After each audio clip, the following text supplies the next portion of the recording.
আসসালামু আলাইকুম এভরিওয়ান, কেমন আছেন সবাই? আশা করি ভালো আছেন। ওয়েলকাম করতেছি আমার নতুন একটি ভিডিওতে। ঝটপটে নাস্তাটা রেডি করে নিয়েছি, এতটাই মজা হবে কখনো ভাবতে পারিনি। তো আপনাদের সাথে রেসিপি শেয়ার করতেছি, চলুন রেসিপিতে চলে যাই। এখানে আমি 1 কাপ ময়দা নিয়েছি, চাইলে আপনারা আটা দিয়েও করতে পারবেন। তারপরে দিয়ে দিলাম হাফ চামচ লবণ, 1 টেবিল চামচ সয়াবিন তেল আর 2 টেবিল চামচ চিনি। এই নাস্তাটা মিষ্টি মিষ্টি খেতে বেশি ভালো লাগে, আপনারা চাইলে চিনিটা স্কিপ করতে পারেন, সমস্যা নেই। আর এখানে আমি 1 টেবিল চামচ ইস্ট দিয়ে দিলাম। আপনার ইস্ট যদি ভালো হয় সেক্ষেত্রে খুব দ্রুতই ফুলে যাবে। আর সব কিছু দিয়ে এখন ভালোভাবে নেড়ে চেড়ে মিশিয়ে নিচ্ছি। তো আমি এখানে হালকা কুসুম গরম পানি দিয়ে একটা সফট ডো তৈরি করে নিচ্ছি। আপনারা চাইলে এ পর্যায়ে একটা ডিমও ইউজ করতে পারেন, বাট আমি কোনো ডিম দেইনি। পানিটা কিন্তু একটা আঙ্গুল চুবিয়ে রাখা যায় সেরকম তাপমাত্রা হতে হবে। তো আমার ডোটা রেডি হয়ে গিয়েছে। আমি কিছুটা তেল দিয়ে এখন ডোটাকে প্লাস্টিক রাবার দিয়ে ঢেকে রেখে দিব একটা গরম জায়গায়। আধা ঘন্টার জন্য রেখে দিয়েছিলাম, আপনারা চাইলে ইনস্ট্যান্ট বানিয়ে নিতে পারেন, কোনো সমস্যা নেই। তো আমার হাতে যেহেতু সময় ছিল আমি আধা ঘন্টা রেখে দিয়েছিলাম, এতে করে ডোটাও ফুলে গিয়েছে।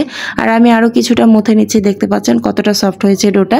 তো এখন একটা রুটি করে নিব। আমরা যেরকম পিৎজা বানানোর জন্য রুটি করি ঠিক সেম প্রসেসে একটা রুটি করে নিচ্ছি। আমার রুটিটা বানানো হয়ে গিয়েছে, এখন আমি একটা চাকুর সাহায্যে কেটে নিচ্ছি। আমরা যেভাবে পিৎজা কাটি আমি ঠিক সেমভাবেই কেটে নিচ্ছি। আপনারা চাইলে অন্য কোনো শেপ দিয়েও কেটে নিতে পারেন, কোনো সমস্যা নেই।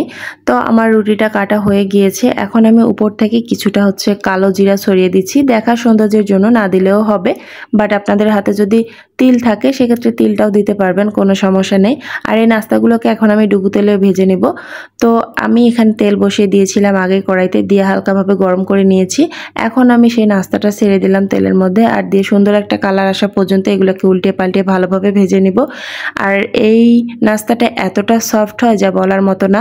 আপনারা যদি ডোটা কিছুটা সময় রেখে দেন তাহলে কিন্তু অনেক বেশি ফুলে যাবে এই নাস্তাগুলো, আর অনেকটাই সফট হবে, খেতেও ভীষণ মজা লাগবে। ছোট থেকে বড় সকলেই এই নাস্তাটা খেতে ভীষণ পছন্দ করবে, এতটা মজার হয় এই নাস্তাটা। আমি তো বলবো বাসায় মেহমান আসলে ঝটপট আপনারা এই নাস্তাটা তৈরি করে দিতে পারবেন, সবাই অনেক বেশি খুশি হবে খেয়ে। আর এটা যেহেতু একটু মিষ্টি মিষ্টি সেক্ষেত্রে খেতে আরও বেশি মজা লাগে, আর চা দিয়ে খেতেও কিন্তু অনেক বেশি মজা লাগে। তো আমার নাস্তাগুলো আপনাদের সাথে বকবক করতে করতে ভাজা হয়ে গিয়েছে, দেখেন কি সুন্দর একটা কালার চলে আসছে। আমি এই পর্যায়ে নাস্তাগুলোকে উঠিয়ে নিচ্ছি।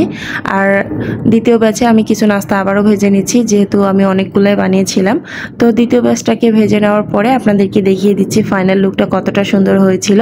আর ভিডিও শুরুতে তো দেখিয়ে দিয়েছিলাম কতটা সফট হয়েছিল নাস্তাগুলো, দেখে নিশ্চয়ই আপনারা বুঝতে পেরেছেন। নিত্য নতুন এই নাস্তাগুলো বানিয়ে বানিয়ে আমার ছেলের সামনে উপস্থাপন করি, সে তো মহা খুশি যে মামি এত সুন্দর করে আমাকে রেসিপি বানিয়ে দেয়। সে আমাকে বলে যে তুমি আমাকে রেসিপি বানিয়ে দাও, যেদিন ওকে কিছু বানিয়ে দেওয়া হয় না সেদিন সে এভাবেই বলে আমাকে রেসিপি বানিয়ে দাও, রেসিপি বানিয়ে দাও। তো ছেলের কথা চিন্তা করে মূলত এই ধরনের নাস্তা বানানো হয়। তো এই নাস্তাটা খেতে ভীষণ মজা লেগেছিল। তো আমার রেসিপি কেমন লেগেছে, যদি এক বিন্দু কোথাও ভালো লেগে থাকে অবশ্যই লাইক কমেন্ট শেয়ার করে দিতে ভুলবেন না। আর যদি বাসায় ট্রাই করেন তাহলে অবশ্যই কমেন্ট করে জানাবেন কেমন হয়েছে আর কেমন লেগেছে। আজকে এই পর্যন্ত, আল্লাহ হাফেজ।